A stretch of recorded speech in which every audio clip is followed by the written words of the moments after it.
Hello, people. Assalamualaikum. Walaikum Assalam, sir. All good. All good. Alhamdulillah. Great.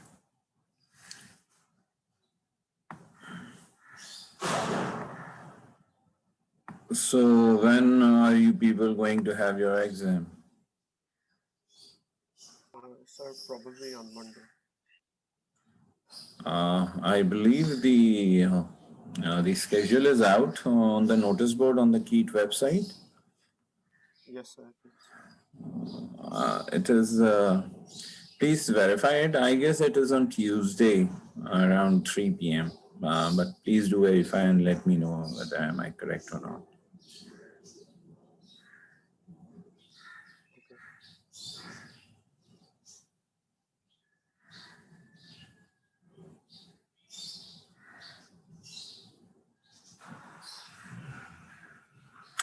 Today, I'm going to discuss a bit about exam as well and the content that I'll be covering in the exams. And we need to cover lecture as well. So this would be around 1 hour and 1 hour, 15 minutes session, I believe.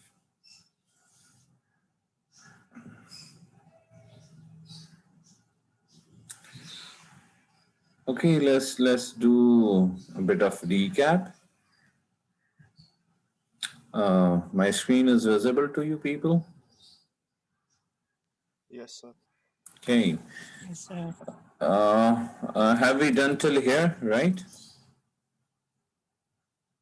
यहाँ तक हमारा हो गया था और हमने discuss भी किया था कि पेपर में किस तरह से ये सवाल पूछा जाएगा। एक छोटा सा रिकैप कर लेते हैं। तो हमने बेसिकली ये बात की कि विजन के फंक्शंस क्या होते हैं। अब तो हमने ये slide like we have covered it like 4-5 times that it gives us direction and greatly reduces the risk of worst case scenario. Why so? Why it reduces the risk of worst case scenario? Any idea?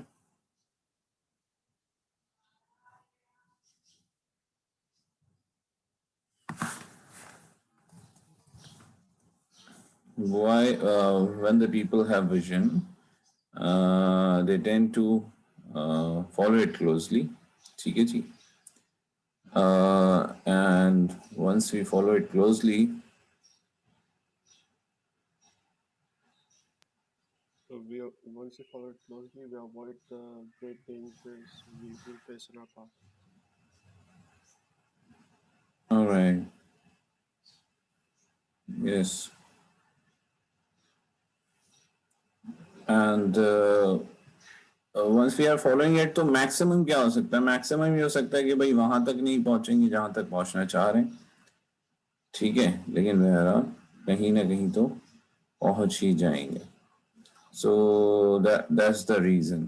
ठीक है जी. तो that's how हमें ये ensure होता है कि हम worst case scenario पे नहीं फंसेंगे जब हम किसी विजन को फॉलो कर रहे होते हैं. भाई किसी ने सोचा कि पाकिस्तान क्रिकेट टीम तक पहुंचना है तो कुछ नहीं तो यार पीएसएल तो खेल रहा होगा ना. That's what I am saying कि वर्स्ट केस सिनेरियो में नहीं फंसता, कहीं ना कहीं बहरहाल पहुंच ही जाता है. ठीक है जी.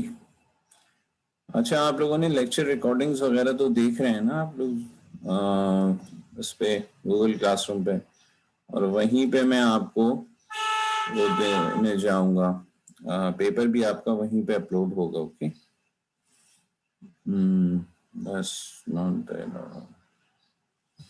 ठीक है जी. पेपर आपका कहाँ अपलोड होगा और वहीं पे सबमिशन होगी गूगल क्लासरूम पे. Is there any confusion? किसी के पास कोई मसला कि जी मुझे नहीं पता चलता गूगल क्लासरूम क्या है क्यों है? ज़रा आपने एक एक क्विज तो गूगल क्लासरूम पे सबमिट कर ही दिया है तो you know what to do. ऐसे ही है ना भाई? ओके. आप लोग प्लीज अपनी अटेंडेंस भी मार्क कर दीजिए वहां पे जाके गूगल क्लासरूम पे आज जो मैंने पोस्ट किए उस पर. ठीक है. Okay, coming back to the slides. Visible हैं आपको slides, right? उसके बाद जनाब it gives us motivation, it helps us fight adversity. Adversity से मुराद ये है कि मतलब एक unforeseen events ऐसे हो जाएं जो आपके विजन से आपको पुश आउट कर दें, डिस्ट्रैक्ट कर दें, तो स्टिल आप उस अगर वो विजन आपके स्ट्रांग है तो आप वापस ऑन ट्रैक आ जाएंगे. And then if we have the vision, तो we do not become part of someone's association. ये बहुत important है. And at the end of the day, it helps us select our role, जो कि आज का हमारा major topic यही है कि roles की selection. आगे बढ़ते हैं जनाब. हमने बताया था कि ये सारी चीजें जो हैं ये वाटर बकेट्स को निकालने के बराबर हैं, और असल चीज ये है कि पहले हम टोनी को निकालें, और सबके अंदर मुख्तलिफ टोनी है, लेकिन the list presented here carries the most common टोनीज that we all have. They are in different sizes. किसी के बड़े होंगे, छोटे होंगे, लेकिन all of us do have these टोनीज. तो इन तीन चीजों से जान छुड़ानी है. ऑल इज वेल का मतलब क्या होता है जनाब?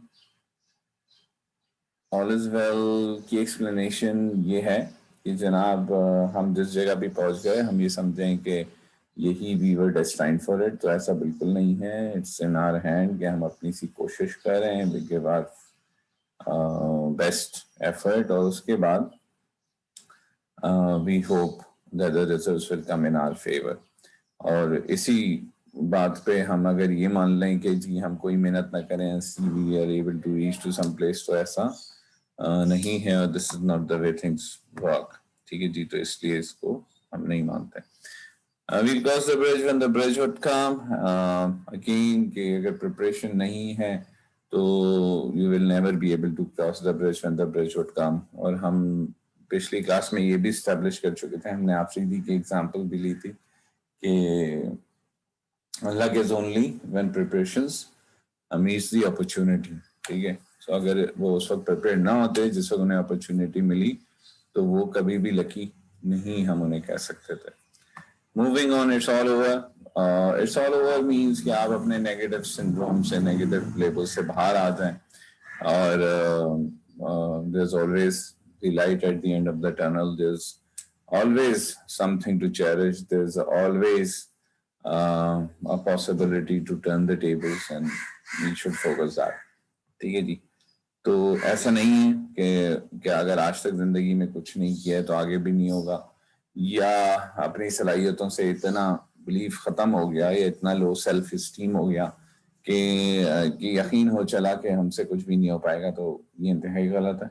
और we should always trust the Almighty, and we should always trust our own abilities that we'll be able to pull it off.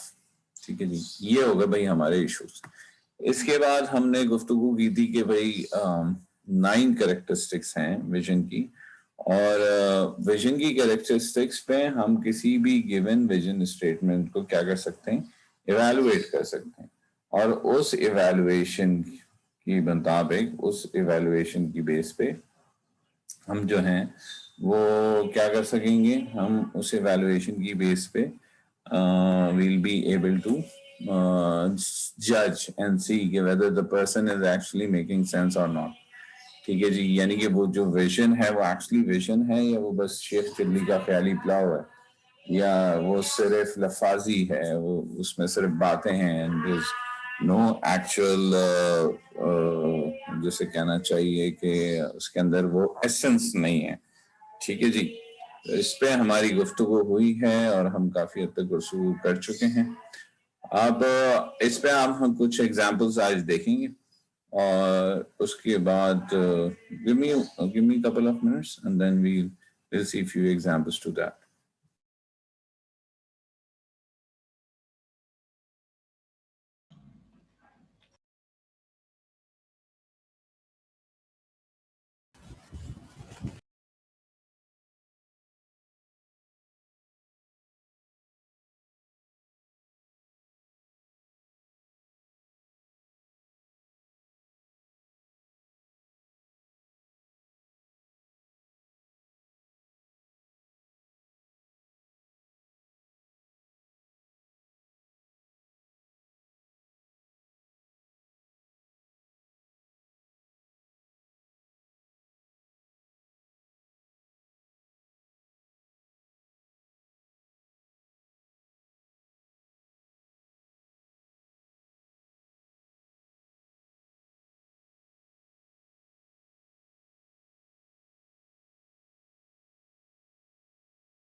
जी, कुछ सवाल मुझे चैट में नजर आ रहे हैं कि पेपर हैंड रिटन होगा या क्या कह रहे हैं आप लोग कि कैसा होना चाहिए आपके ख्याल में? हैंड रिटन होना चाहिए या वर्ड पे होना चाहिए? अरे हैंड रिटन चाहिए। लेकिन आपको ये भी तो देखना है ना कि वेदर कीट की पॉलिसी क्या कहती है। आपको कोई ख्याल तो जाहिर है, लेकिन बहरहाल अगर एग्जामिनेशन वाले आपका पेपर ही नहीं मानेंगे, मतलब मुझे तो कोई एतराज नहीं है, लेकिन अगर एग्जामिनेशन वाले आपका पेपर नहीं मानेंगे तो फिर तो हमें उसी को फॉलो करना होगा। और जो बेसिक तो जो एग्जामिनेशन की तरफ से वो आया है पूरा डूज एंड डोंट्स और वो पूरी पॉलिसी डॉक्यूमेंट, वो आप जरूर देख लीजिएगा, ठीक है? वाह, आप लोगों की नजर से गुजरा है जो एग्जामिनेशन का पॉलिसी डॉक्यूमेंट है? No sir. No sir.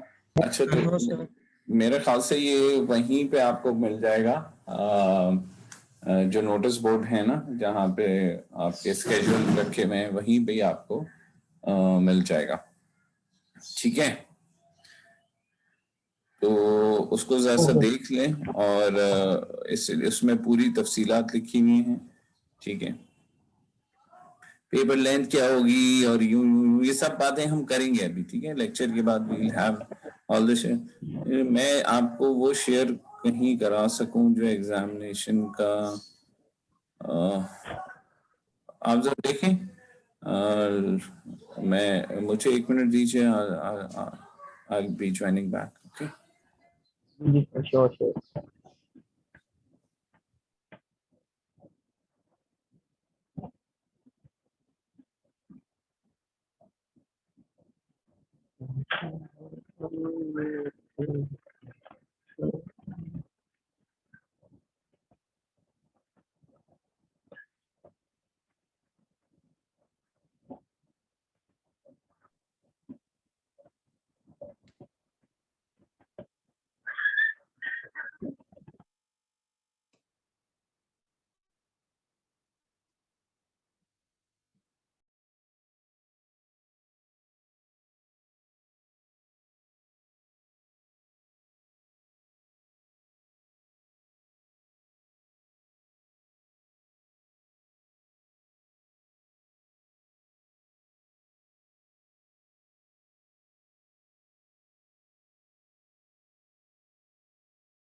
अच्छा जी, sorry for kept you waiting.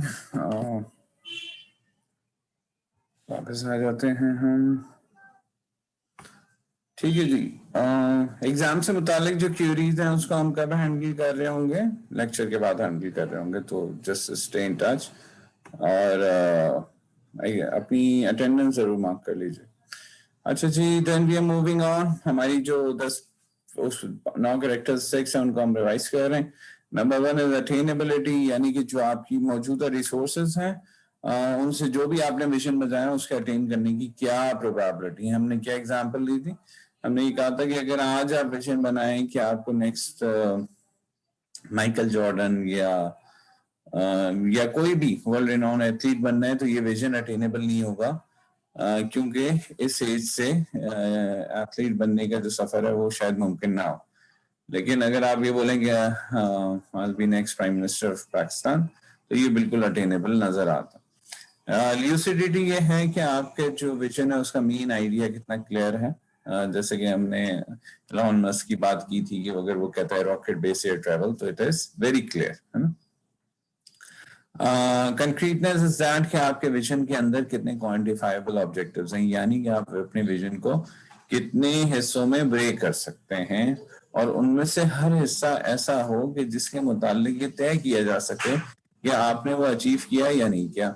For example, अगर आपका विजन ये है कि आपको just for the sake of example आपका विजन ये है कि आपने 4 साल में बीएस करना है, तो उसको हम 8 क्वांटिफाइबल ऑब्जेक्टिव्स में डिफाइन कर सकते हैं कि 8 सेमेस्टर्स होंगे आपके, और उसमें अगर आप बोलते हैं कि हर सेमेस्टर में मेरी जीपीए 3.5 होगी, तो इसको हम वेरीफाई कर सकते हैं कि वो हुई या नहीं हुई। ठीक है, तो that would be a quantifiable objective. इसकी बजाय अगर आप ये बोलेंगे मैं अच्छे नंबरों से हर सेमेस्टर को पास करूंगा, तो अब ये अच्छे नंबर जो हैं इट्स एक टर्म और इसको हम क्वांटिफाई नहीं कर सकते। क्लैरिटी, चौथा पॉइंट ये है जनाब कि आपका जो ल्यूसिडिटी और कॉन्क्रीटनेस है इसका क्या रिलेशन है।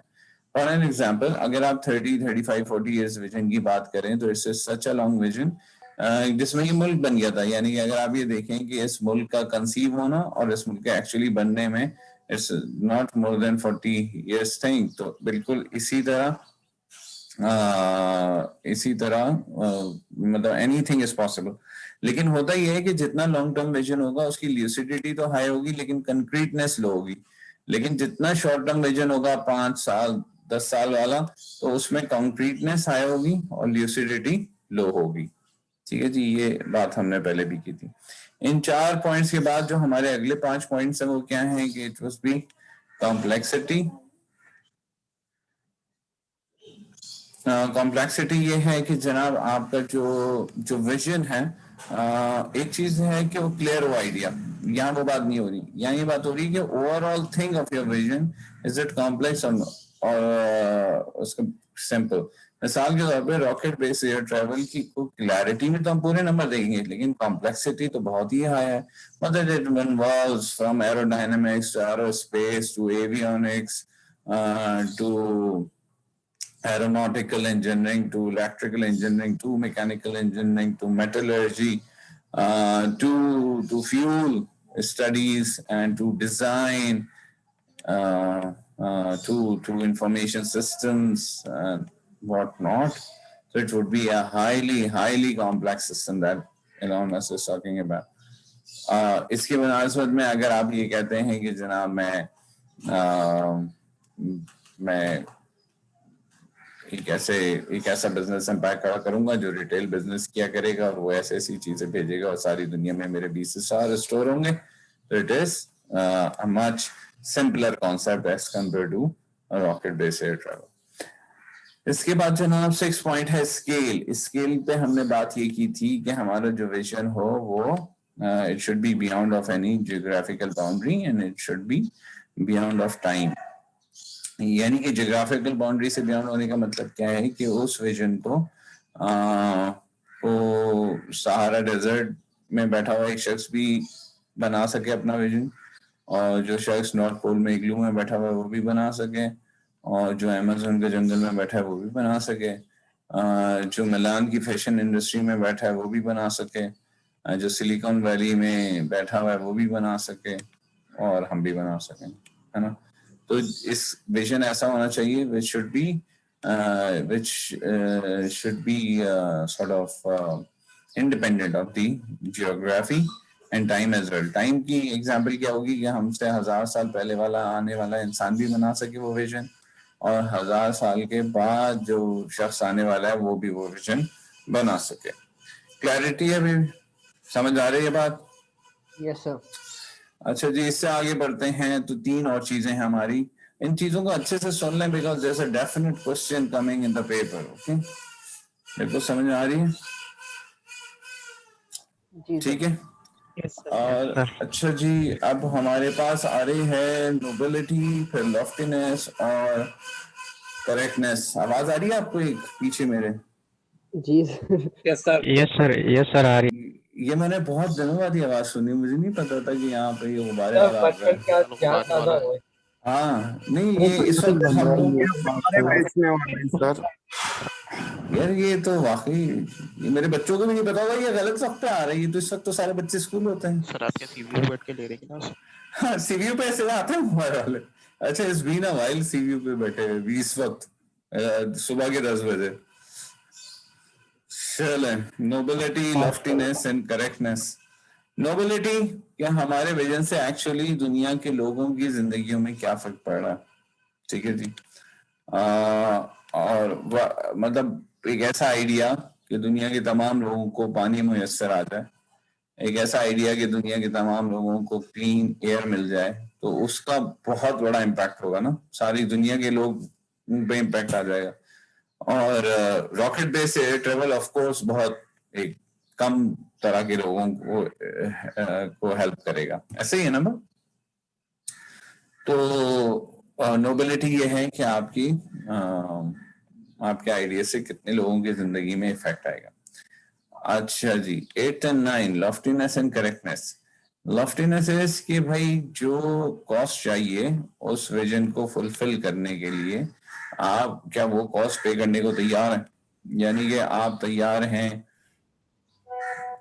कि जो टाइम, जो एफर्ट, जो पैसा उस विजन को अचीव करने में लग रहा है, यानी कि cost in terms of effort भी हो सकती है, cost in term of time भी हो सकती है, cost in terms of travelling भी हो सकती है, cost in terms of expenditure भी हो सकती है,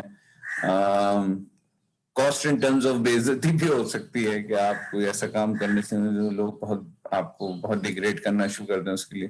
तो जो भी उसकी कॉस्ट है, जो भी मिनिमम कॉस्ट है to actually make that thing happen, क्या आप वो पे करने को तैयार हैं, दैट इज लॉफ्टीनेस।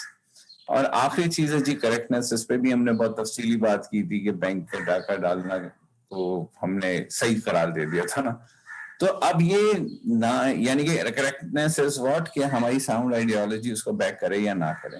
ठीक है जी, बैक करना चाहिए साउंड आइडियोलॉजी। तो इन 9 कैरेक्टरिस्टिक्स की बेस पे आपको एक ऐसा टेबल पॉपुलेट करना होगा पेपर में। मैं आपको दूंगा 5 या 6 विजन स्टेटमेंट्स जो यहाँ पे लिखी हुई होंगी, और आप मुझे बताएंगे अच्छा जी इस विजन 1 जो मैंने दिया है उसकी अटेनेबिलिटी 10 में से 5, इसकी क्लैरिटी 3, 7 व्हाट नॉट, और फिर आपने मुझे एक्सप्लेन करना होगा, रीजन करना होगा कि आपने ये नंबर्स क्यों मार्क किए। ठीक है जी, इज दैट क्लियर पीपल? ये बात जो मैंने बोली है समझ आ गई सबको? Give me a loud yes. Yes sir. Sir yes repeat sir. करें। Yes sir. Yes sir. ठीक है, किसी को कोई कंफ्यूजन है तो अभी पूछ लें, वरना आपका मिड टर्म का एक सवाल रह जाएगा, कोई फायदा नहीं होगा। ठीक है, सर लूसिडिटी एक दफा दोबारा बता दें। ल्यूसिडिटी में एक दफा दोबारा बता दो संची, बिल्कुल। चैट में कुछ जैसे ही बोला ये एग्जाम में आएगा सबके। ल्यूसिडिटी जनाब, देखें कि आपके आइडिया जो है ना, जो मेन आइडिया आपके विजन का, वो कितना क्लियर है, कितने अनएम्बिगुअसली आप उसको एक्सप्लेन कर सकते हैं। ठीक है जी।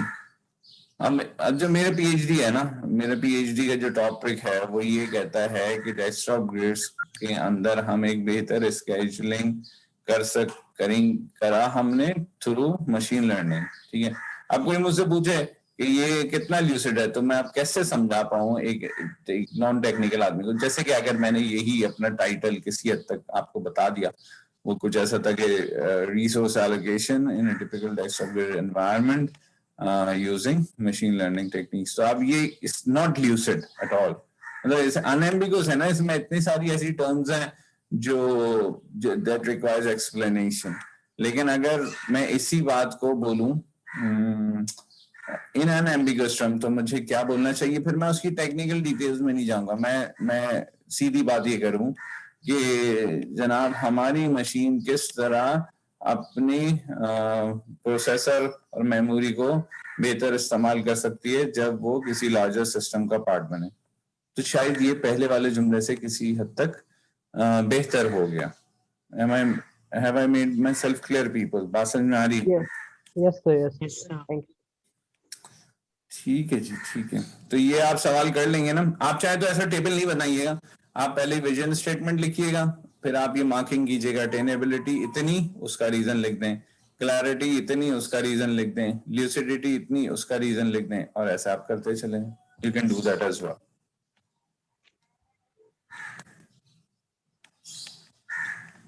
ठीक होगी बात?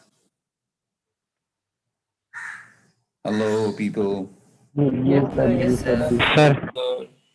अच्छा जी, अब एक चीज की एक्सप्लेनेशन हमें ये चाहिए कि स्केल पे पहले बात करते हैं, ठीक है? स्केल इज के जैसे मैंने कहा कि जनाब यानी कि हमारा vision should be beyond of time and geographical boundary, ऐसे ही बोला ना मैंने। तो इस स्केल को लेके अगर हम बात करें तो स्केल क्या होगा, क्यों होगा, कैसे होगा, इस पे हमारी बात हो रही है ना। तो अगर आप लोग ये विजन बनाते हैं कि I want to be a computer scientist, तो क्या ये विजन ठीक होगा स्केल पे? No sir. Feasibility के तो सर बहुत कम होंगे ना, क्योंकि No sir, नहीं, स्केल के लिहाज से नहीं ठीक होगा ना। क्यों नहीं ठीक होगा? क्योंकि हो सकता है अमेज़न के में बैठने वाले जो जंगल में बैठा बंदा है उसको कंप्यूटर साइंटिस्ट वो कैसे बनेगा, है ना? ये not may be is vision statement. और जो हमसे 1000 साल बाद आएगा वो वाकई कंप्यूटर साइंस की उस तरह पढ़ रहा होगा जिस तरह हम पढ़ रहे हैं, तो ऑफ कोर्स उसके लिए भी ठीक नहीं होगा। हाँ सर। तो इस वजह से अब हमने ये सोचना है कि एक्चुअली विजन स्टेटमेंट होगा क्या।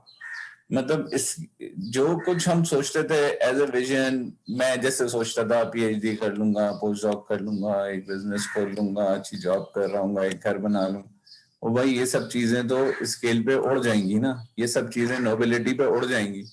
क्यों उड़ जाएंगी? क्योंकि नोबिलिटी कहती है कि आपके विजन से लोगों की जिंदगी पे क्या असर पड़ा। अब ये जो मैंने 2-4 जुमले बोले, इससे सिर्फ मेरे जात में, मेरे बेगम, बच्चों और अम्मा अब्बा की जात में फर्क पड़ा, और तो दुनिया में किसी को कोई फर्क नहीं पड़ा, कोई फायदा नहीं पहुंचा। बात समझ में? तो स्केल और नोबिलिटी दो ऐसे फैक्टर्स हैं जो हमारे विजन को ना बहुत ही सेल्फलेसनेस की तरफ ले जाते हैं। यानी कि वो हमारे विजन को हमारी जिंदगी, मेरा बीवी, मेरे घर, मेरे बच्चे से बाहर ले जाते हैं। समझ रहे हैं बात को? तो इसीलिए जो हमारी अल्टीमेट विजन की जो डेफिनेशन है वो क्या है? A vision which is not accomplished remains irrelevant with the passage of time is ultimate vision। ठीक है जी, कि वो हमेशा रेलेवेंट रहेगा। ठीक है, तो वो हमेशा रेलेवेंट कैसे रहेगा मैं आपको बताता हूँ। तो बल्कि मैं क्या बताता हूँ, आप मुझे बताएं, आप मुझे कोई ऐसा विजन स्टेटमेंट बताएं जो 1000 साल पहले जो इंसान था ना उसने भी रखा और आप भी रख सकें। Sir cooperative, honest. हाँ, जो जनरल प्रिंसिपल्स है ना, हार्ड वर्किंग होना, ऑनेस्ट होना, लोगों की जो लॉयल होना, लोगों की जिंदगियों में हेल्प डालना, लर्निंग एटीट्यूड होना, बर्दाश्त करना चीजों को, फॉरगो करना, माफ करना, ये सब वो चीजें होंगी जो कोई भी इंसान किसी भी ज्योग्राफिकल बाउंड्री में हो, किसी भी टाइम में हो, वो ये रख सकेगा। ठीक है ना? और मैंने आपको इकबाल की वो नज़म भी बताई थी, क्या थी वो, जो कि which can be a very good example for the ultimate vision. ठीक है, और वो वेरी गुड एग्जाम्पल क्या थी जो हमने स्कूलों में भी पढ़ी एंड ऑल दैट, कि लपे आती है दुआ बन के। ठीक है जी, जिंदगी शम्मा की सूरत हो, खुदाया मेरी दूर दुनिया का मेरे दम से अंधेरा हो जाए, हर जगह मेरे चमकने से उजाला हो जाए। तो दूर दुनिया का है ना, दूर दुनिया का, इट्स नॉट दूर मेरे घर का, और हर जगह मेरे चमकने से। तो जो फैक्ट है ना, जो इस कोर्स का एक हिस्सा भी है, विच इज लीडरशिप, वो है यही कि leadership is not about making yourself a leader. Leadership is about making each and every one who's with you better than yourself. ये मैंने पढ़ा था. The greatest lesson of leadership is to make each and every one greater than yourself. तो अगर खालिद खान साहब ये समझते हैं ना कि वो एक लीडर हैं, तो क्या होना चाहिए? होना ये चाहिए कि उनके तमाम कोलीग्स उनसे बेहतर टीचर हो जाएं, उनसे बेहतर उनकी एजुकेशन हो, वो फोकस कर रहे हो अपने स्टाफ पे कि वो मुस्तकिल बेहतर हो रहा हो, अपनी एजुकेशन बढ़ा रहा हो, वो फोकस कर रहे हो तमाम फैकल्टी के वो सब भी अपनी पीएचडीज पूरी करें, फिर बाहर जाएं, पढ़ के आए, इसी तरह उनके फाइनेंसेस बढ़ रहे हों, फिर इसी तरह इनके जितने स्टूडेंट्स इनके साथ पढ़ रहे हैं वो सब उनकी एज में उनसे बेहतर हो. यानी कि if I consider my self a successful leader, तो आप सब लोगों को I'll be 42 in March, 42 साल के जब पहुंचे तो मुझसे हर लिहाज से बेहतर होना चाहिए. Only then I would be considered as a successful person. कि जब आप तमाम लोग, when you'll be 42, so you'll be better than me as a person. You'll be better than me in terms of finances. You'll be better than me in terms of qualification. अगर ये impact कर पाया, only then I can consider कि मैंने कुछ contribute किया. समझ रहे हैं आप?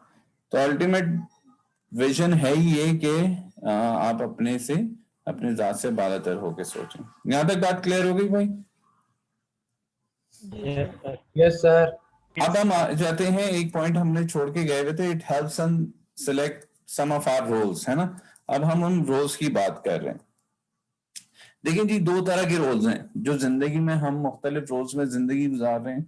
उनमें दो ही तरह के रोल्स हैं, यानी कि इसी दो मेजर क्वालिफिकेशंस हैं. एक वो जो हमने सिलेक्ट की, ठीक है, और जिन्हें हमारी साउंड आइडियोलॉजी अलाउ ना करे ड्रॉप करना. जाहिर है जिनको हमने सिलेक्ट नहीं किए वही वो रोल हैं जिन्हें हम ड्रॉप नहीं कर सकते. यानी कि I haven't chosen my family, I haven't chosen my parents and my siblings. ठीक है जी. तो ये जो मेरा भाई बहन बेटा अम्मा अब्बा का जो रोल है, ये मेरा वो हैं जो मैंडेटेड रोल्स. इसके अलावा जो भी रोल्स हैं वो इलेक्टेड रोल्स हैं. वो मैंने चूज किए हैं कि मैं कंप्यूटर साइंस पढ़ूंगा, मैं कंप्यूटर साइंस कीट में पढ़ूंगा. मैं पढ़ूंगा ही क्यों, है ना. ये भी एक रोल है जो आपने चूज किया कि आई विल स्टडी, वरना कोई जरूरत नहीं है कि आप स्टडी करते हैं. इवन हमारा रिलीजन, मैं किस रिलीजन पे हूँगा, ये भी एक इलेक्टेड रोल है. वैसे तो फॉर द 99.99% पीपल रिलीजन भी एक मैंडेटेड रोल तस्वुर किया जाता है, क्योंकि हम तो पढ़ के नहीं लाते ना ईमान, हम तो अपने अम्मा अब्बा के रिलीजन पे होते हैं. तो इट्स वेरी सिंपल. अब ये आप लिस्ट बना लें मैंडेटेड और इलेक्टेड रोल्स की. ठीक है. अब आगे बात बढ़ने से पहले मुझे आपको दो बातें समझानी है जो कि बहुत इंपॉर्टेंट है पेपर के लिए भी और वैसे भी. ठीक है. अच्छा जी, अभी आप लोग कितने कोर्स का एग्जाम देने जा रहे हैं? 4 सर. ठीक है. और अगर मैं आपसे पूछूं कि इंशाल्लाह जब रिजल्ट आएगा तो आपकी क्या सीजीपीए होगी?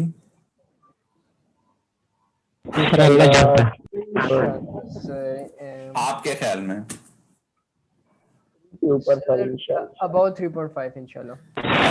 सर अच्छी उम्मीद है सर इंशाल्लाह. अच्छा तो कुछ नहीं होता, you need to be specific. हम बहुत दफा ये बात कर चुके हैं ना. तो जैसे किसी ने कहा कि 3.5, कोई बोलेगा 3.2, कोई बोलेगा 3.8, ऐसे ही होगा ना, ऐसे ही होगा. तो अब मैं आपसे एक बात पूछ रहा हूँ, बहुत इंपॉर्टेंट बात है, गौर से जवाब दीजिएगा. अगर ये 4 की बजाय आपको फर्स्ट सेमेस्टर में 8 कोर्स हम पढ़ा रहे होते तो आपकी जीपीए ज्यादा अच्छी आने के चांस होता है या बुरी आने का चांस होता? अच्छे आने का चांस होता है सर. बुरे आने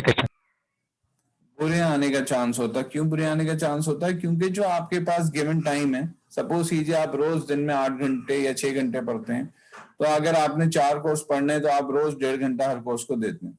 अगर ये कोर्स 4 की बजाय 8 हो जाते तो आप सिर्फ हर कोर्स को 45 मिनट्स दे पाते, और इस वजह से हर कोर्स में ही आपकी तैयारी जितनी आ जाए उससे कम हो जाती, और इस वजह से चांसेस ये थे कि आपकी जीपीए कम हो जाती.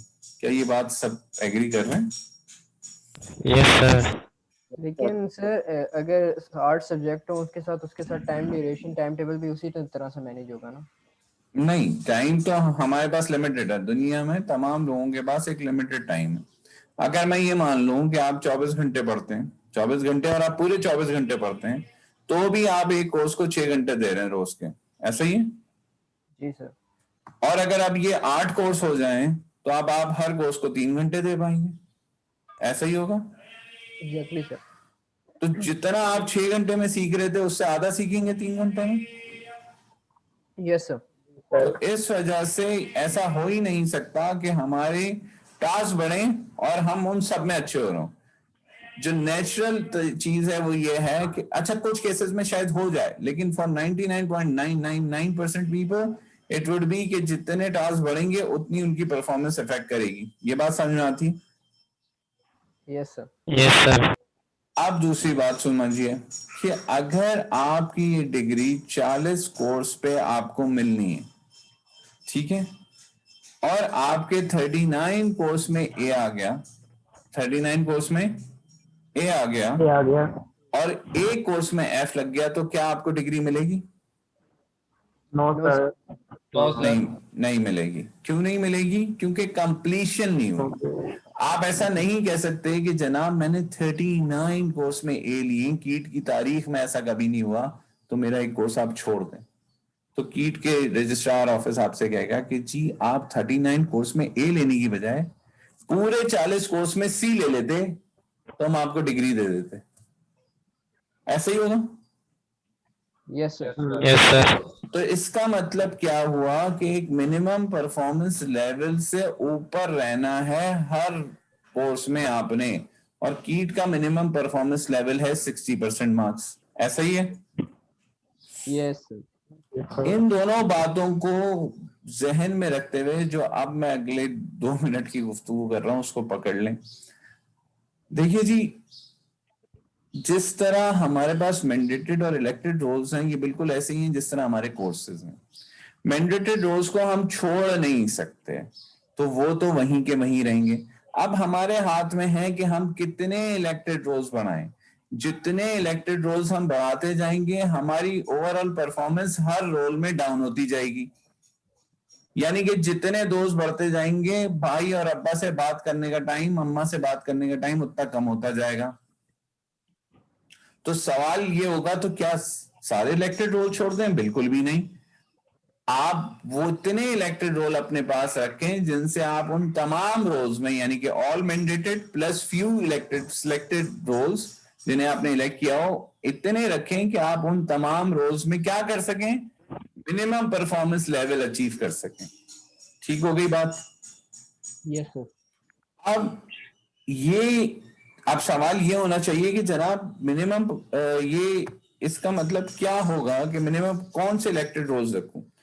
तो जो 2 ही तरह के इलेक्टेड रोल्स आप रख सकते हैं, एक वो जो आपके मैंडेटेड रोल में हेल्प करें और दूसरा वो जो आपके विजन में हेल्प करे।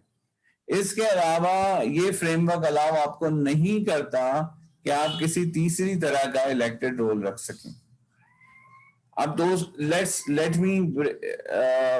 मी ब्रिंग दोस्त इनटू इट कि सपोज कीजिए आपकी सारी दोस्ती इलेक्टेड रोल है ना, सारी दोस्ती आपकी इलेक्टेड रोल। अब आप सिर्फ कौन से दोस्त रख सकते हैं? जो या तो आपके मैंडेटेड रोल में हेल्प करें, यानी कि आपके वो दोस्त जिसको आप रात के 4 बजे फोन करेंगे, यार अब्बा की तबीयत ठीक नहीं लग रही, पहुंच, और वो 10 मिनट बाद गाड़ी लेके खड़ा हुआ। सही है जी? तो ये कौन सा रोल हुआ? ये कैसा इलेक्टेड रोल हुआ जो आपके मैंडेटेड रोल में हेल्प कर रहा है? दूसरा वो इलेक्टेड रोल आप रख सकते हैं जो आपके विजन में हेल्प करे, यानी कि आपने अगर कंप्यूटर साइंस बनना है वो उसमें हेल्प कर सकता हो, उसके कुछ कॉन्टेक्ट्स हो, उसकी कुछ स्किल्स हो। अगर आपने गाना गाना है तो वो उसमें हेल्प कर सकता हो, अगर आपने मॉडल बनना है तो वो उसमें हेल्प कर सकता हो। समझ रहे हैं बात को? इन 2 के अलावा कोई तीसरा आपका इलेक्टेड रोल नहीं हो सकता। अगर वो आप लेंगे तो आप तमाम रोल्स में अपनी परफॉर्मेंस को डाउन करेंगे। समझ आ गई बात? Yes sir. ये बातें कहीं कि तुम्हारी किसी किताब में नहीं लिखी हुई है, ठीक है भाई? पकड़ लो इनको। कर लिया सर। अच्छों को ये बातें समझ नहीं आती। ठीक है जी, मैंडेटरी रोल्स हो गए जो आपने के आपके पास मौजूद थे जो आपने सिलेक्ट नहीं किए। इलेक्टेड रोल्स होंगे जो आप चूज करेंगे, और इलेक्टेड रोल्स में आप कौन से रोल्स चूज करेंगे जो या तो आपके मैंडेटरी रोल में हेल्प करें या आपके विजन में हेल्प करें। क्लियर? Yes, sir. अब हम आते हैं फॉर एन एग्जाम्पल, ये एक साहब है, ठीक है जी, ये एक साहब हैं, यानी कि ये 3 लोग हैं, green blue and yellow, I don't want to put a name to it, और ये एक रोल है फादर का। तो हमें नजर आ रहा है green is a better father than blue and then yellow. Yellow being not a good father still is above the red line and the red line represents minimum performance level. तो कम से कम मिनिमम परफॉर्मेंस लेवल से तीनों ही लोग in the role of father बेहतर हैं, लेकिन ए इज एक्सेलिंग, है ना, ग्रीन वाला एक्सेल कर रहा है, जबकि येलो वाला is just above the minimum performance level. ये समझ आ रही है डायग्राम? जी सर। Yes, sir. आप दूसरे पे आ जाइए कि जनाब ये रोल है हस्बैंड का। अच्छा, जो येलो वाला who wasn't seems to be a good father in the role of husband, वो बहुत ही आला जा रहा है, ठीक है, लेकिन ब्लू वाले जो कि अच्छे खासे फादर थे, वो in a role of husband is not doing well. बात समझ में आ रही है? लेकिन स्टिल मिनिमम परफॉर्मेंस लेवल से ऊपर है, ठीक है। Yes sir. अब अगर हम इन तीनों लोगों के तमाम रोल्स को ले आए, अब ये जैसे एक बॉस का रोल है इनका, इसमें येलो वाला इज मिजरेबल, वो मिनिमम परफॉर्मेंस लेवल से नीचे चला गया। अब ये क्या हुआ है कि आपने 40 कोर्स में किसी में ए लिया, किसी में बी लिया, किसी में सी लिया, लेकिन एक कोर्स ऐसा आ गया जिसमें एफ लग गया, डिग्री तो नहीं मिलेगी ना भाई। No sir. तो अब डिग्री मिलनी कब मिलेगी? जब कम से कम सी तो हो तमाम कोर्सेज में, ए और बी हो तो बहुत ही अच्छा है, लेकिन कम से कम क्या हो? सी। हाँ, मिनिमम परफॉर्मेंस लेवल से नीचे नहीं जा सकते। You can not fail our course, you can not fail our role. तो अगर हम ये देखें तो इस डायग्राम में हमने 6-7 रोल मैप कर दिए इन 3 लोगों के। फादर के रोल में इन तीनों की एफर्ट, बिजनेसमैन के रोल में, हस्बैंड के रोल में, ब्रदर, अब्दुल्ला मतलब अल्लाह से ताल्लुक इन लोगों का, बॉस और सेल्फ। बात समझ में आ रही है? इंटरेस्टिंग चीज जो समझने की है वो ये है कि ये रेड लाइन आगे पीछे हो रही है। तो ये कीट की तरह नहीं है कि हर कोर्स में पास होने का क्राइटेरिया क्या है 60 मार्क्स। यहाँ पे हर कोर्स का क्राइटेरिया अलग है भाई, हर रोल का क्राइटेरिया अलग है, ठीक है जी। और जिसमें सबसे डिमांडिंग कौन सा रोल दिख रहा है आपको? अब्दुल्ला। बंदे का अल्लाह से जो ताल्लुक है, इसकी तो हम बहुत फिक्र नहीं करते, लेकिन इवन जो पेरेंट्स का रोल है ना, वो मुझे लगता है दुनिया का सबसे डिमांडिंग रोल है, जहाँ पे पास होने की जो क्राइटेरिया वो शायद 99 या 95% पे खड़ा हुआ है। हमें ऐसी बहुत सारी चीजें पता चलती हैं। a man came to Prophet sallallahu alaihi wasallam and he said कि मैंने अपनी माँ को कंधे पे बिठा के हज कराया, तो क्या मैंने उनका हक अदा कर दिया? Prophet sallallahu alaihi wasallam said कि तुमने उस रात का भी हक अदा नहीं किया जिस रात तुमने बिस्तर गीला किया था और तुम्हारी माँ तुम्हें खुशकी पे लिटा के खुद गीले बिस्तर पे सो गई थी। तो this is the level which is required in the parents role, ठीक है जी। अब यानी कि कंधे पे बिठा के हज कराना, आप में से किसी को अगर हज किया हो तो it is indeed a very मुशक्कत भरा इवेंट, और उसमें भी कंधे पे बिठा के हज कराए तो भी उस एक रात का हक अदा नहीं हो रहा। तो सोचें रिक्वायरमेंट क्या है इस रोल की, समझ रहे हैं बात को? तो बहुत इंपॉर्टेंट है ये समझना कि हमें पता हो हर रोल के पासिंग मार्क्स क्या हैं, क्योंकि भाई जिस रोल में पासिंग मार्क्स 90 हैं उस रोल में ज्यादा एफर्ट करना पड़ेगी, जिसमें पासिंग मार्क्स 30 है उसमें कम एफर्ट करेंगे ना यार। अब हमें पता ही नहीं है, हम बाज़ दफा जिस रोल में 30 मार्क्स है उसमें तो 90 मार्क्स ले रहे हैं, और जिसमें पासिंग मार्क्स 90 है वहां पे हमारे 50 आ रहे हैं। बात समझ रहे हैं आपको? तो ये अब आपको सवाल ये होना चाहिए कि हमें ये कौन बताएगा कि मिनिमम परफॉर्मेंस लेवल या पासिंग मार्क्स क्या है डिफरेंट रोल्स के? तो कौन बताएगा? ये हमें हमारी आइडियोलॉजी बताएगी। तो जो भी हमारी आइडियोलॉजी के एक्सपर्ट होंगे हमें उनके पास जाना है। अब अगर मेरे लिए मेरा रिलीजन आइडियोलॉजी है तो मैं अब जो भी रिलीजन के जानने वाले लोग हैं उनके पास जाऊंगा, उनसे पूछूंगा भाई ये मैं इतने रोल्स में जिंदगी गुजार रहा हूँ, आप मुझे बताइए कि हर रोल, इस रोल में मुझे कहाँ पासिंग क्या है, पासिंग मार्क्स क्या है। वो जो बताएगा मुझे उसके मुताबिक हर रोल में डिफरेंट रोल में एफर्ट करना पड़ेगी। बात क्लियर हो रही है? Yes sir. ये बहुत बहुत बहुत जरूरी चीज है एंड मुझे बहुत देर से पता चली, शायद 28-29 साल की उम्र में पता चली। आप लोगों को अल्लाह पाक ये बता रहा है 20 साल की उम्र में, बल्कि उससे भी पहले 18-19 साल की उम्र में, है ना? तो बेटा इसको पकड़ लें, बिल्कुल ठीक है जी। जी सर। Yes sir. ओके, तो जब आप ऐसा कर लेंगे तो of course you will be considered on excellence level. अच्छा जी, यहां तक मेरे लेक्चर की बात खत्म हो गई। अब लेट्स टॉक अबाउट पेपर, और मैं इस लेक्चर स्लाइड को अभी फौरन अपलोड कर दूंगा ताकि अगर कोई कंफ्यूजन भी हो तो आप उसको फौरन सुन के पकड़ सकें, ठीक है? Okay sir. Yes sir. Okay. Paper में ये तीनों लेक्चर स्लाइड्स, ये तीसरा लेक्चर जो आज पूरा हुआ है, लेक्चर स्लाइड्स तीनों अपलोड हो चुकी होंगी और तमाम वीडियोस अपलोड हो चुकी हैं। इसके अलावा जो किताब है वो सेकंड हैबिट के आखिर तक, जहां पे सेकंड हैबिट खत्म हुई है वहां तक किताब इंक्लूडेड है। एक सवाल आपका इस पे आ रहा है, आपको मैंने बता दिया विजन की कैरेक्टरिस्टिक्स पे, ठीक है जी? आपको मैं 4-6 विजन स्टेटमेंट्स दूंगा, आपसे कहूंगा कि इनको एनालाइज करें, ठीक है जी? और ये आपको अपना पॉइंट ऑफ व्यू देना है। तो एक सवाल ये हो गया, फिर यानी कि 5 सवाल में से मैंने आपको 20% पेपर बता दिया। बाकी भी पेपर आपका ऐसे ही होगा जिस तरह मैंने आपसे क्विज लिया था, इसी तरह कोई ना कोई सिनेरियो आपको दिया जाएगा और आपसे कहा जाएगा कि परफॉर्मेंस को अप्लाई करें जो भी आपके कॉन्सेप्ट हैं।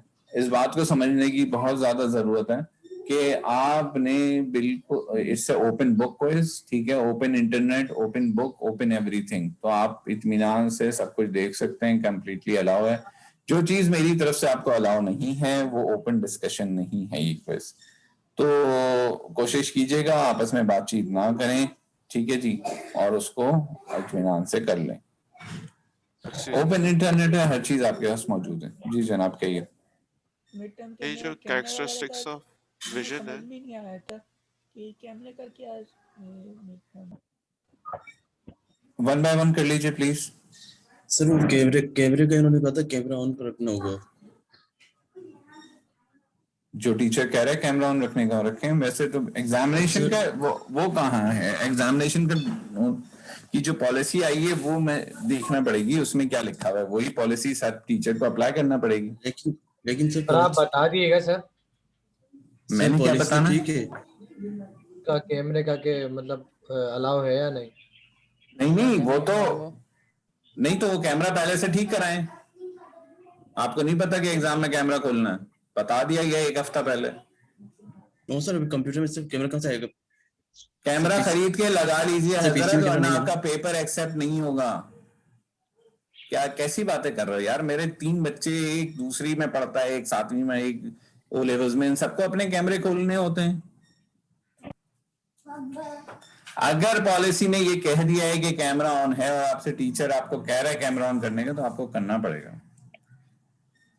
सर मोबाइल का नहीं हो सकता? मोबाइल का फ्रंट कैमरा अगर भाई जिस तरह भी कर लें, टीचर अगर कह रहे कैमरे का तो वो करें, मुझे नहीं पता कैसा करना है।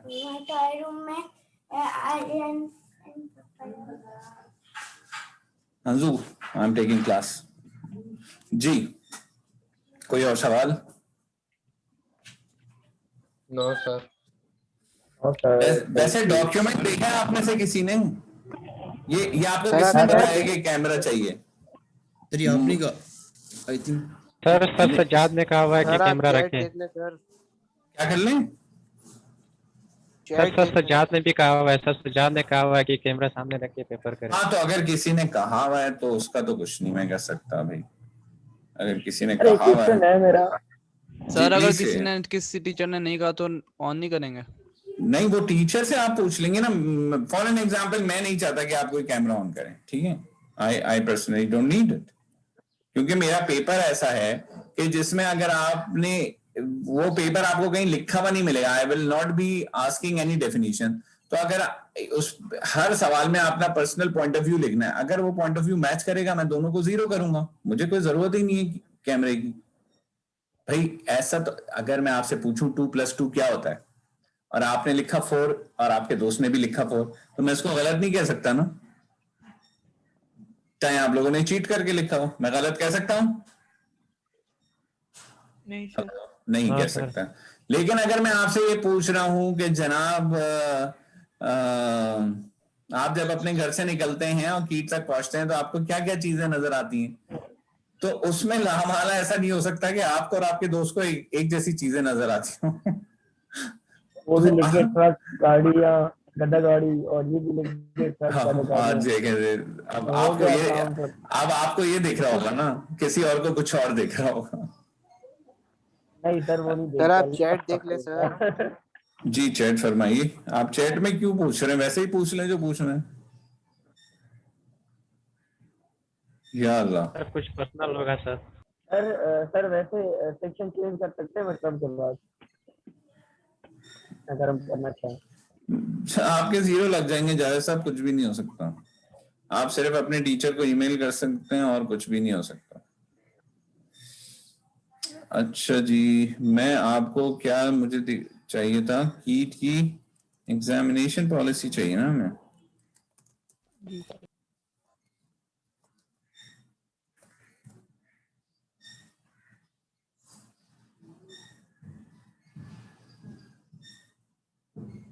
नहीं, मेरे ख्याल से ये आ जाएगी एग्जामिनेशन पॉलिसी ना एक आध दिन में।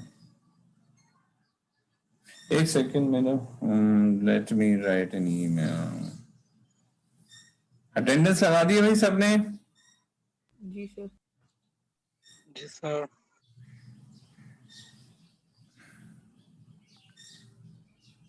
सर जी। ये रोज अपनी अटेंडेंस रिपोर्ट चेक करते हैं, तो बाकी सब तो हमें समझ में आ रही होती है कि हमारे कितने एब्सेंट है कितने प्रेजेंट है।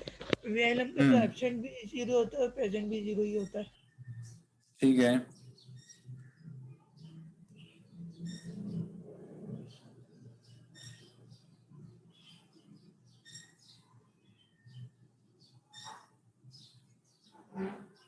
ओके।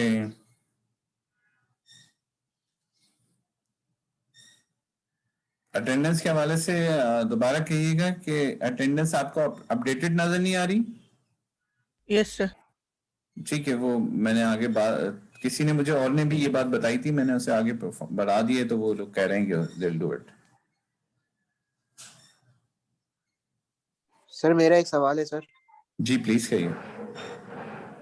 सर आपने जो क्विज लिया था मैंने सर उसके हवाले से चैट में भी लिखा है सर, अगर हमें मार्क्स वगैरह पता चल जाए सर, ताकि हमें इसका आइडिया हो जाए कि आपकी मार्किंग स्कीम क्या है, मतलब आप मार्क्स किस तरीके से दे रहे हो। मैं बहुत खतरनाक मार्क्स देता हूँ। अगर आप ये सोचेंगे कि आपके 20 में से 18 आ रहे हैं तो आपके तकरीबन 12 आ रहे होंगे।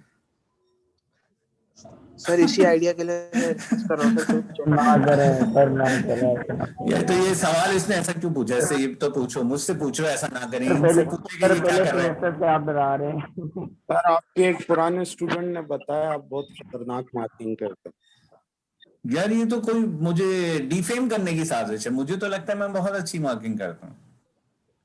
फिर सही है सर, फिर सही है। और ये जो स्टूडेंट ये कह रहे हैं उसका नाम और आईडी मुझे दीजिए, मैं अगली क्लास में शो करूंगा उसका पेपर। आप लोग चेक करके बताइए कि क्या पेपर नंबर बनते थे। नहीं वो क्या सर क्या इधर सर? निकल जाते हैं, गलती से मिस्टेक हो जाती सर वो पास आउट हो चुके हैं। फिर हाँ, उनके तो बड़े वोट देने करेंगे।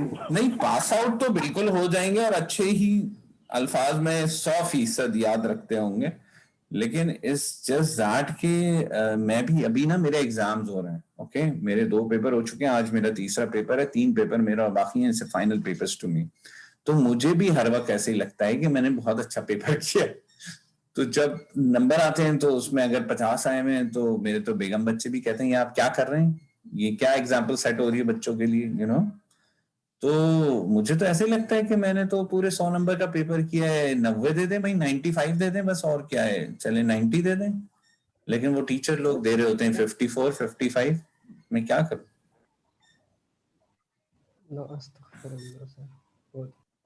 तो मैं सर तो या तो आप 90 पास में मार्क्स एक दे पेपर दीजिए, शेयर हम करते आपके सर लिए दुआ जिसमें हमें करेंगे आपकी आपके भी मार्किंग का 90 आइडिया मार्क्स हो आ जाए। जाए। मार्किंग का आइडिया क्यों चाहिए आपको? क्या नहीं बताओ चाहिए बस। सर, बस आप मार्किंग अच्छी कर ले सर, ये छोड़ दें इनको। नहीं, मार्किंग के आइडिया से क्या मुराद है? मुझसे जिंदगी में पहली दफा ये सवाल पूछा जा रहा है ना, तो मैं समझ नहीं पा रहा। सर आपने कह दिया ना मैं मार्किंग अच्छी करता हूँ सर, हम मान गए सर। नहीं, अच्छी से बस क्या खत्म मुराद है? बात। अच्छी से क्या मुराद है? अच्छी से क्या मुराद है? नहीं भाई उन्होंने देखिए, पूछा है, अब पता होगा उनको। भाई देखें बात सुने। मैंने आपसे एक सवाल किया, फॉर एन एग्जाम्पल हमने एक सवाल किया कि भाई एडिशन क्या होती है, इसको समझा दें कि एडिशन क्या होती है, और एक एग्जाम्पल से वाजे करते हैं। ऐसा ही होगा ना? तो आप क्या लिखेंगे कि जनाब addition is a process through which we will be able to sum two numbers. So if one number is 2 and the other one is 2, so we make 2 lines here and 2 lines there, and then we count 4 lines and it's 4, and that's how it is. ऐसा ही है? Yes sir. तो इस पे जाहिर है आपको पूरे number मिल जाएंगे ना। ठीक है, अब मैं आपको 3 एग्जांपल दे रहा हूं, ठीक है? ये पहली एग्जांपल हो गई। अब मैं आपसे पूछता हूं कि जनाब मल्टीप्लिकेशन क्या होती है, और उसको समझा दें, और उस पर भी आप लिख दें एडिशन क्या होती है, तो इस पे क्या मिलना चाहिए? 0 सर। 0। तो इसका मतलब पहला जो सबसे बड़ा मसला स्टूडेंट का है वो है कि उसे ये समझ आए पूछा क्या गया है। ओके, अब यहां तो लिखा होता ना एडिशन, तो एडिशन कर दिया, मल्टीप्लिकेशन लिखा था, मल्टीप्लिकेशन कर दिया। मेरे पेपर का मसला ये होता है कि उसमें कहीं नहीं लिखा होगा हैबिट 2 समझाओ, हैबिट 1 समझाओ, प्रोएक्टिवनेस समझाओ, रोल्स को क्लियर करो, ऐसा कुछ नहीं लिखा होगा। उसमें लिखे होंगे छोटे छोटे सिनेरियोस। अब आपने बैठ के ये सोचना है कि भाई इस पे पूछा क्या गया है, पहले तो ये समझ। उस सिनेरियो को आप समझ गए, समझे, आधे नंबर आ गए। क्योंकि अगर आप वो नहीं भी लिखेंगे जो मैं आपसे एक्सपेक्ट कर रहा हूं, तो आप कुछ तो लॉजिकल लिख ही देंगे अगर आपको मसला समझ में आ जाए। बात समझ में आ रही है? यानी कि मेरा जो पेपर होगा मिड का, वो एक ऐसे बच्चे को आप दीजिएगा, भाई पेपर आपके पास होगा ना, आप उसे कॉपी पेस्ट करिएगा, अपने एक ऐसे दोस्त को दें जिसका कीट से कोई ताल्लुक नहीं है, जिसने कोई VLM नहीं पढ़ी, उसको दीजिए। वो भी उस पेपर में हो सकता है पास हो जाए। Are you with me? Yes sir. तो असल मसला ये है कि जो सवाल है उसको समझ जाए, जल्दी मत करिएगा, आराम से इत्मीनान से सवाल को समझ लें। और मैं आपको ये भी अलाउ कर रहा हूं कि आप सवाल समझने के लिए आपस में डिस्कशन भी कर लीजिएगा, ठीक है? अच्छा भाई मेरा ख्याल, हाँ भाई आपसे डिस्कस करें सर। हेलो, हाँ भाई क्या हाल है तुम्हारे? यार ये सवाल नंबर 1 में मुझे तो ऐसा लग रहा है ये सिनेरियो में ये बात हो रही है, तो दोस्त बोलेगा नहीं भाई इसमें ये बात हो रही, ये नहीं हो रही। अच्छा तो इसमें ये भी लिख देंगे, यूं यूं यूं, बात हो गई। जवाब डिस्कस नहीं करेंगे, सवाल डिस्कस करेंगे। सवाल समझ में आ गया? अब आप इंटरनेट खोलें, किताब खोलें, लेक्चर स्लाइड्स खोलें, उस मसले के हिसाब से मटेरियल को देख लें और उसको अपने अल्फाज में लिख दें। सर सीरियसली कह रहा हूँ, अभी तक इतना कोऑपरेटिव टीचर नहीं मिला। ठीक है, 2 नंबर कटेंगे तारीफ करने पे, समझ आ गई साली? चलो चले भाई, I sincerely wish you very best of luck. ये सोच रहे थे 2 नंबर एक्स्ट्रा मिलेंगे तारीफ पे। असल में वो करियर के शुरू में होता है, अब तो मतलब 10,000 से ज्यादा बच्चों को पढ़ा दिए, तो अब तो नहीं मिल सकते इन बातों पे नंबर। नंबर सभी को मिल जाएंगे ना। सीरियसली बात बता रहा था। मैं बिल्कुल, आपके जज्बात मुझ तक पहुंच गए, I am obliged, thank you very much. ठीक है जी, और अच्छा मैं आपको एक और यार मैं आपको दे देता हूँ एक हिंट, वेरी पर्सनल थिंग, ठीक है जी। अभी रिसेंटली इनफैक्ट कल रात मैं अपने खास से पुराने दोस्तों में था, हालांकि मेरा कल पेपर है, आज पेपर है, और मैं कल रात दोस्तों में था। I shouldn't be like this ना, है ना? और मेरी बेगम भी यही कह रही।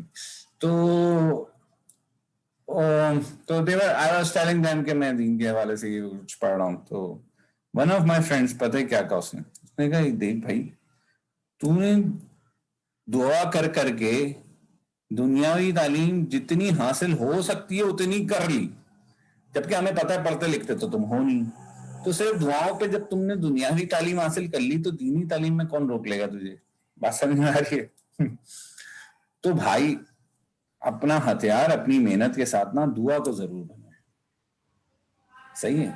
और दुआ के लिए ना आपको कोई बहुत अच्छे काम वाम करने की भी जरूरत नहीं है, ये भी मैं आपको बता दूं। अल्लाह सबकी सुनते हैं ना, तो आप अल्लाह को बता सकते हैं, देखें अल्लाह मियां जो कुछ मैं उल्टा सीधा करता हूँ दैट्स अ साइड, इस वक्त भैया मसला ये हुआ है पेपर पास करना है, ठीक है।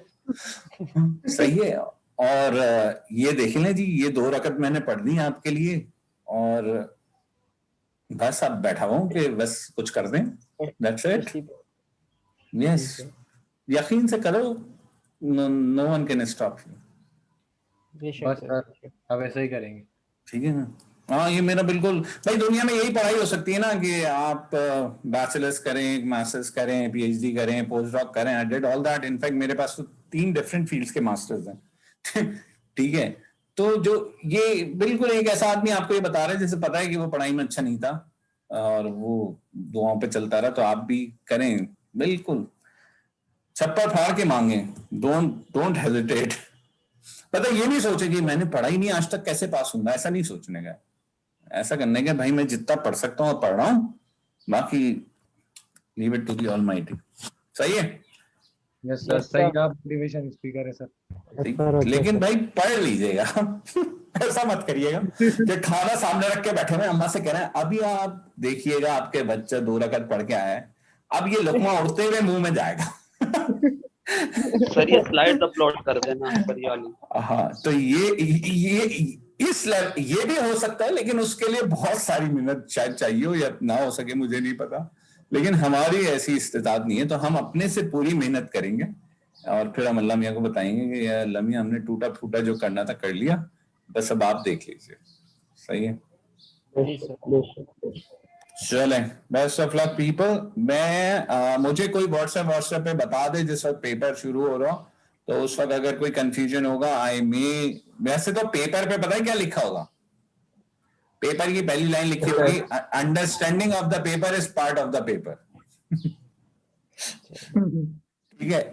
तो practically I am not, I don't come to the classroom. अगर फिजिकली भी क्लास होती है मैं क्लासरूम में नहीं आता पेपर समझाने, ठीक है, क्योंकि मेरा पेपर में एक बहुत बड़ा हिस्सा पेपर समझना है, क्योंकि मेरे पेपर के जवाब आसान है बिल्कुल।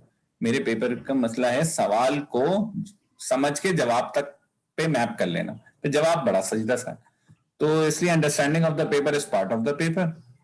और मैंने आपको ये भी अलाउ कर दिया कि आप सवाल एक दूसरे से डिस्कस करके जवाब नहीं कर सकते, सवाल कर सकते हैं। ओके, मी इधर से अलावा है आपको, उसका आपको गुनाह नहीं मिलेगा इंशाल्लाह। ठीक है। तो अब मैं आपसे मिलूंगा, कब मिलूंगा? आज 3 तारीख है और आपका पेपर है इंशाल्लाह 9 तारीख को, लेकिन अब हमारी मुलाकात होगी अगले 17 तारीख को आपके रिजल्ट्स के साथ इंशाल्लाह। ठीक है। Yes sir. मंडे को है ना? मंडे को नहीं है, आप चेक करें ना, मुझसे क्यों पूछ रहे हैं? 8 को है, 8 को है, 9 को है? 8 को सर। कहाँ लिखा हुआ है? कहाँ लिखा हुआ है? मुझे दिखाओ सर एलएमएस पे। सर एग्जाम सर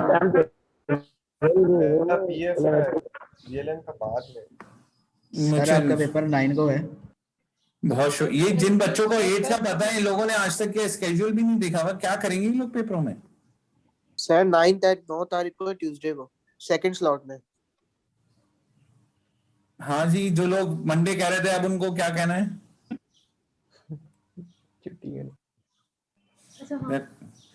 कमाल है यार भाई, अच्छे से देख लें उसको, उसका स्क्रीनशॉट लेके फोन पे लगा लें अपने। लगा लिया सर। वॉल लगा दे सर। हाँ प्लीज प्लीज ऐसा कुछ कर लें या आपको कंफ्यूजन ना हो जाए। ये यानी कि मैं एक दफा ये भी कर चुका हूँ ना, इसलिए आई नो द फीलिंग कि आप किसी और पेपर की तैयारी करके पहुंच गए और वहां पे कोई और पेपर आ गया। I know this feeling. ठीक है, तो please don't do this.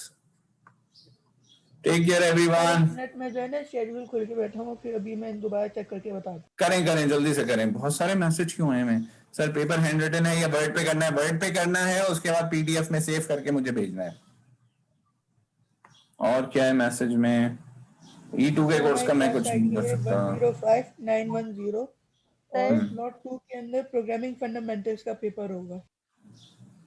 Sir word से किसमें पीडीएफ में कन्वर्ट करनी है।